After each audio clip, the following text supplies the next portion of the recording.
Hey, Jeremiah, thanks for a few minutes today. Yep. If you have a question, group, please use the raise hand button.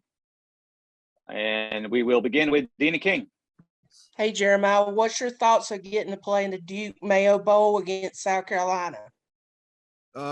It's kind of cool. I think it's kind of cool. I didn't think it was gone full circle. It's kind of, it is where we started, and it's gonna be where I finish. I think that's just the cool experience for me, is just being able to finish the place where I got my first start, and getting the win in there, South Carolina, being able to turn the tide and send Carolina into what we see it as now. I think that's, kind of a good way to really finish the season, just go back and finish where we started.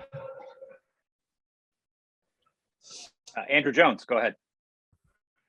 Hey, Jeremiah, you're playing in the Senior Bowl. Did you give any consideration to maybe not playing in this bowl game and just kind of focusing on what you need to do for the next level for you? Yeah, I thought about it for a second, but just for some guys on the team, I think it's just, good leadership, just finish what we started. And then, it really didn't matter what bowl game we would have got into. I could have been the first overall pick. I think I still would have came out here and played with my team and finished the season out strong. I think that's just guys just start thinking about as they get older. I think it's just good example for the young guys on the team, seeing that I'm not giving up on them at the end of the season, still going through with the bowl game and finish things on a good note. Yeah, I thought about it for a second, but I really never thought about opting out of the bowl game. How about going in? What do you have as far as what your personal agenda is going into this game, something that you personally want to achieve? Or is this strictly like it's been the last 4 years, you're going in to play a football game like you had any other time? I think it's just like I've been strictly what it's been in the past 4 years. The main goal for us is just finish the season with a winning record. Since Mac has been here, we haven't had a losing record or even split 500. So I think it's really important to finish the season with a winning record and go 7-6. Cool. Thank you. Luciano, go ahead. Hey, Jeremiah, hope you're doing well, and thanks for your time. As one of the most experienced players on this team, what do you tell the younger players who have never played in a bowl game in order to motivate them for this one?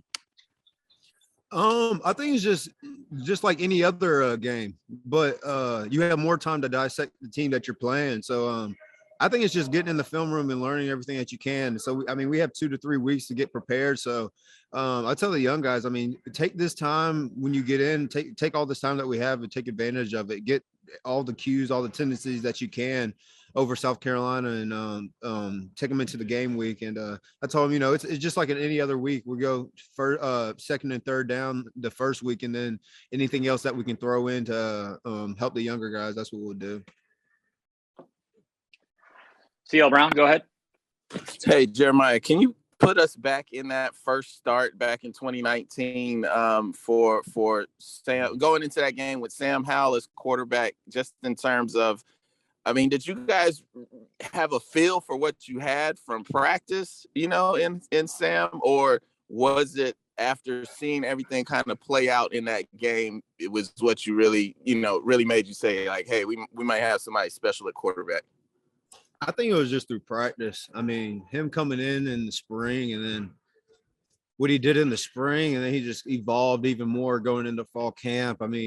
Even as a freshman, you see him throwing balls to receivers, and receivers are turning around the balls right there in their face. He's throwing NFL balls.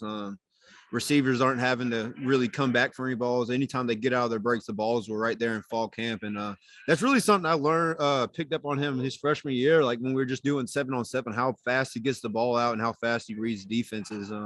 I really knew we had something special when he came in as a freshman. And after we beat South Carolina, we definitely thought we had something special, but it was just something that he showed us all week or all year through fall and spring. We were really confident going into that game with Sam Howell. We knew what we had. And, I think we were just a confident bunch. And I think we were a scrappy bunch at the time because we had so many old heads that were 2-9, 3-9 the years before. The guys were confident, excited. And we, to be honest, like years before, we really didn't have a QB who was just, like our sound QB. We rotated through QBs my first 2 years here. So we never really had a quarterback where we went into a game where we knew like we're going to have this guy in for the full game. And going in there with Sam, I think we had a confidence that we really never had before going into a game.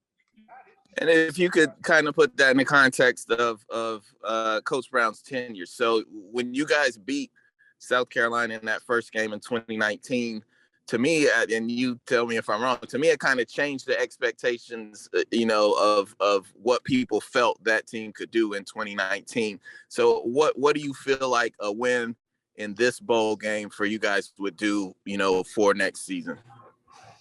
I think it will boost our confidence. We're going up against an SEC team who's won some good games this year. I mean, they beat Florida, they've beaten some good teams, and it's always good to beat an SEC team, get some confidence boosting into the next year. And I think that's what's really going to do. I mean, we have a lot of young guys who also who are going to get some playing time in the bowl game and get their feet wet really for the first time.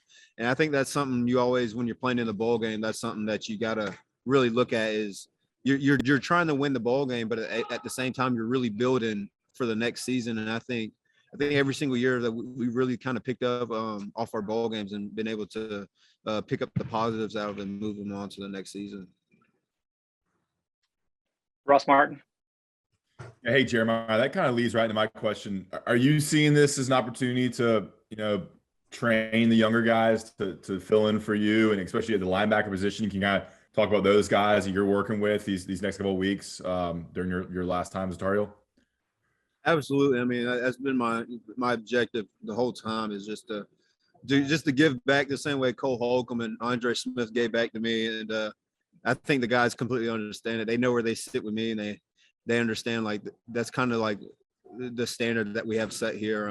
Power, I think I'm passing the baton off to Sed next year, and I think he's doing the same thing with Rah and Power that I'm doing with them now. They understand that you want to pass down the information to the young guys in the room. I mean, even if you got a guy behind you, I mean, you want to, even if you're trying to hold your spot, you want to give him all the information you can so he can get better, so you can push yourself to get better. And I think that's the standard we set in the linebacker room, and I think that's what Ced's going to be able to carry on for us next year along with Power.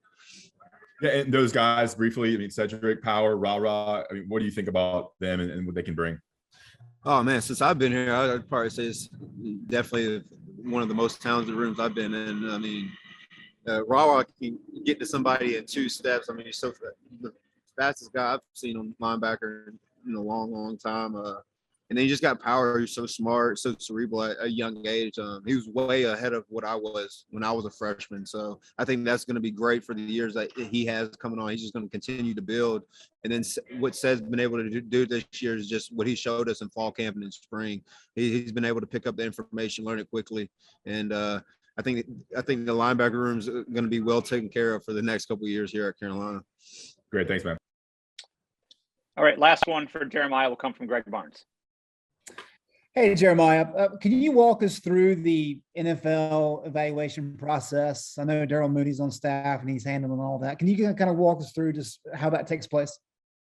Yeah. Towards the end of the season, Moody just kind of gets in touch with the older guys who are going out for the draft, and just talks about where we might end up in the draft.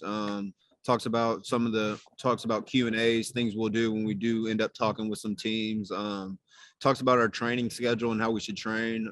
He pretty much goes over the full bit for the guys who are heading out and going into the draft. And I think that's something that we kind of is an asset for us here, because I don't think a lot of schools have guys like Daryl Moody or even Sparky Woods who can talk to you and give you the full run over of going into the draft and prepare you for the draft and the process for it before you get into it. And I think Daryl Moody and Sparky Woods have done a great job of that. And I think that's some assets that we have here that a lot of schools don't have.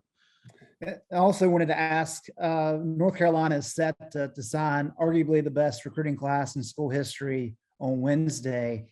As a senior leader of this team, kind of what has been your role and what's been the role of your teammates in kind of helping that process with regard to official visits and those kind of things? Yeah, I mean, coaches, dive full into the recruiting process and everything, but I strongly believe that like recruiting is strictly is strongly through the players. I know when I was coming here, I loved the coaches and everything, but the thing that bought me in fully was really the players and the guys and the relationships that the guys already had on the team, and then how they brought me in on my official visits and my visits when I came up.